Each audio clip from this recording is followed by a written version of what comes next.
నేను ఒక ఎల్లాలి నోట విన్నానమ్మా 10 ఏళ్ల క్రితం. నాకు ఎప్పుడూ అది మనస్సులో తిరుగుతూ ఉంటుంది. చెరువు సత్యనారాయణ శాస్త్రి గారని మహానుభావుడు ఉండేవాడు. సంస్కృతంలో తెలుగులో దిగ్ధంతి లాంటి పండితుడు. తణుకులో ఓరియంటల్ కాలేజీ ప్రిన్సిపాల్గా పనిచేసి చిన్న వయసులో 52 ఏళ్ల వయస్సులో స్వర్గస్థుడయ్యాడు. బ్రహ్మదేవుడు లాక్కెళ్ళిపోయి ఉంటాడు. ఆయన లోకల్లో పండితులు లేక అనుమానం లేదు. వాళ్ళ ఇంటికి ఏదో మేము సందర్భంలో వెళ్ళినప్పుడు నేను వాళ్ళని ఒకసారి మీరు మా ఇంటికి రండమ్మా అని పిలిచాను. ఆయన సరేనాయా అన్నారు. ఆవిడేమందో తెలుసునా అండి, మేము రావండి, మీరు చెప్పిన సమయానికి మా ఇంటికి అమ్మవారు వస్తుంది. అమ్మవారు రావడం ఏంటి, ఏదో దేవత పూనినట్టు. నాకు అర్థం కాలే. వెంటనే మా ఇంటికి అమ్మవారు వస్తుందండి, 11 గంటలకు మహానైవేద్యం పెడతాం మేము, పరివార దేవతలతో సహా అమ్మవారు వస్తుంది. ఆవిడ ఉన్నప్పుడు మేము లేకపోతే ఎలాగండి, ఏమనుకోకండి, ఆయన వస్తారు, నేను రాను. ఆవిడ కాళ్ళకి దండం పెట్టి నేను బయటకు వచ్చానమ్మా, నువ్వు నిజమైన భక్తురాలివని.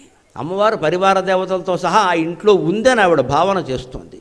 కాబట్టి నైవేద్యం సమయంలో నేను ఎక్కడికి రాను అని చెప్పింది ఆవిడ. ఆయన వస్తారు, కావాలంటే తీసుకెళ్ళండి, నేను రాను, ఏమనుకోకండి. లేదమ్మా, మీరు చేసే పని చాలా గొప్పది, మీలాంటి వాళ్ళని నమస్కారం చేసుకుంటే పుణ్యం మాకు బుద్ధి వస్తుందని వచ్చింది. అది భావన చెయ్యాలి.